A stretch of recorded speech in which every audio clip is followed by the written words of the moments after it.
Outra pergunta, que é assim: e quando uma pessoa não contém seus impulsos e eles causam sofrimentos em outras pessoas? Além disso, a pessoa que causa sofrimento não apresenta um remorso ou arrependimento aparente. Como você descreveria isso? Essa pessoa sofre de problemas psicológicos? Essa agressividade que gera sofrimento em terceiros pode ser patológico? Ai, Vinícius, difícil isso, viu? Então, assim, por exemplo, primeiro ponto, a capacidade de conter os próprios impulsos e de tornar os impulsos acessíveis socialmente é fruto de educação. É na nossa educação que nós aprendemos o que nós devemos e podemos manifestar e o que não devemos e não podemos manifestar. Então, essa expressão de nós, essa nossa expressão, ela é completamente dependente das condições de educação que nós recebemos. E aí, ponto. Todos nós recebemos algum tipo de educação. Nós somos humanos, nós aprendemos com outros seres humanos a existir em sociedade. E esse aprendizado é múltiplo. Então tem gente que aprende desde pequeno alguma coisa assim. Você não pode bater no seu irmão é menor que você, ele é mais fraco, não é justo bater em alguém mais fraco.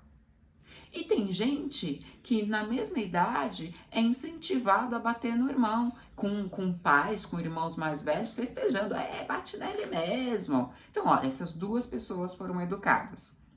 Uma foi educada dizendo assim: contenha a sua força, contenha os seus impulsos. Existe um conceito de justiça que diz que não é bom, não é bonito bater em alguém mais fraco que você. E a outra pessoa foi educada exatamente no contrário. Exerça a sua força livremente, inclusive para o nosso divertimento. Bata em quem você conseguir bater para que nós possamos rir e te aplaudir. Ó, as duas pessoas foram educadas. As duas pessoas aprenderam formas diferentes de expressar os seus impulsos.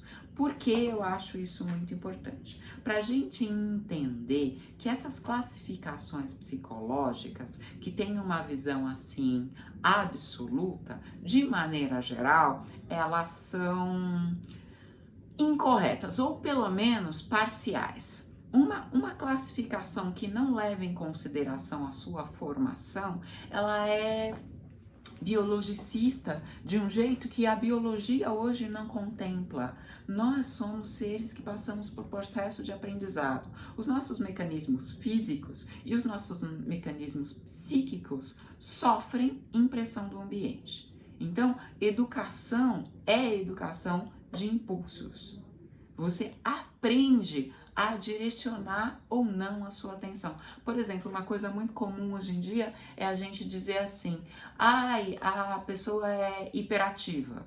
Bom, o que é uma pessoa hiperativa? É uma pessoa que não foi educada a concentrar a sua atenção num ponto. Essa concentração é de educação. Desde pequenininho, alguém vai te ensinando a ficar parado, se concentrar num aspecto da realidade. Se ninguém te ensinou, você não sabe. Aí alguém vem e diz que você tem lá um transtorno, um déficit de atenção, como se isso fosse uma realidade biológica. Isso não é uma realidade biológica.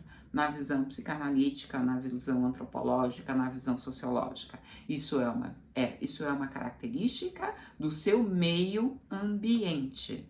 Você não aprendeu, então você não sabe fazer. Porque aí, gente, parece que tem assim, tipo, que a nossa humanidade é um dado da genética. Você nasce, deixa lá que você vai virar humano com todas as características do humano. Não, você quando nasce, você tem potencial. Se esse potencial não for desenvolvido por processos de educação, na sua multiplicidade, você não vai ter as características. Mesmo a fala, ela é aprendida. Precisa alguém falar, diversas pessoas falarem com você no decorrer dos anos para você aprender a falar. Não é uma dádiva da natureza, é um potencial da natureza. Então, por exemplo, se você ficar falando lá com o seu cachorrinho ou com o seu gatinho, eu espero, ele não vai falar com você, ele não vai te responder. Ele tem tipos de linguagem, tem tipos de comunicação, mas essa linguagem verbal ele não tem. Um ser humano, você vai falando com ele num dado momento, num dado tempo, longo esse tempo, ele responde. Então, olha, é um potencial que devidamente estimulado reflete, expressa. Nos outros animais não existe esse potencial, então mesmo você estimulando, não vai acontecer nada. Isso pra gente entender que essa educação impulsiva, ela tem que se dar. Você ensina as pessoas a conterem os próprios impulsos. Isso varia historicamente. Eu estou pensando assim que hoje nós estamos num momento de acreditar que as naturezas humanas são boas. Então, que se você não reprimir as crianças, elas vão desenvolver a sua bondade natural e, enfim, vão ser pessoas boas e educadas. Aí a gente tem um monte de fulaninhos e fulaninhas que não cumprimentam as pessoas e que às vezes não conseguem nem se dar conta da existência do outro, porque eles não passaram por esse processo de educação. E naturalmente essa aparente liberdade, porque é aparente, porque na verdade quando você não dá referências para uma criança, você não está dando a ela liberdade, isso é abandono, porque ela não tem condição de desenvolver essas referências sozinha. Liberdade você dá para alguém que já tem toda a estrutura formada e, portanto, tem autonomia de julgamento. Quando você não tem autonomia de julgamento, porque você não tem os elementos formados que te possibilitam a capacidade de julgar, e você deixa essa pessoa sem referência, isso é abandono. Mas eu começo falando de uma coisa, vou falando de outra, mas para mim tá dentro da mesma linha, eu não sei se vocês estão entendendo.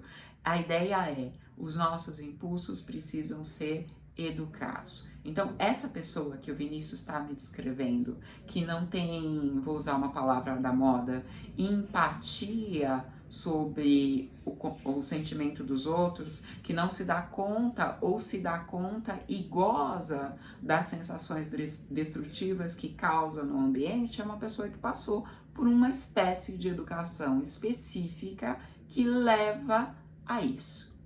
Isso é um transtorno psicológico? É um transtorno psicológico, como é transtorno todos os nossos comportamentos. Ou não é. Eu sou muito dos extremos. Ou tudo é problema, ou nada é problema. Ou tudo é condição humana, ou nada é condição humana. Eu não gosto da ideia de transtorno, porque quando você coloca transtorno, me parece que é alguma coisa que independe da capacidade da pessoa de legislar a respeito, que ela não tem condição de modificação, que é algo fora dela.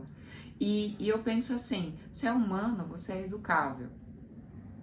Eu não sei se estarão dadas as condições de educação necessárias para você se modificar, mas que é educável, é. Então, se transtorno está no campo do imutável, não é transtorno. Agora, se transtorno quer dizer que essa pessoa sofreu algumas coisas que a levaram a se comportar assim e que ela pode modificar isso mediante outros estímulos, então eu gosto de quando a gente está falando de pessoas, não ser taxativa. Às vezes, por causa do meu pensamento psicanalítico, eu sou determinista, ou seja, determinados estímulos vão levar a essas consequências. Mas isso não é absoluto, porque quando você modifica os estímulos, vão se modificar as consequências. E a psicanálise, ela versa muito sobre a necessidade do ambiente afetivo que causa essa modificação.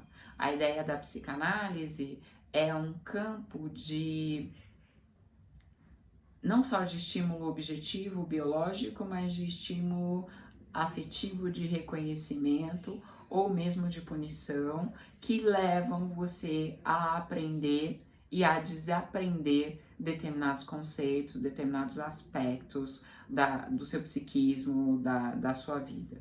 Então, quando a gente pensa assim, puxa, essa pessoa não está levando em consideração o que ela causa no ambiente. A gente vai pensar, não leva, porque não aprendeu.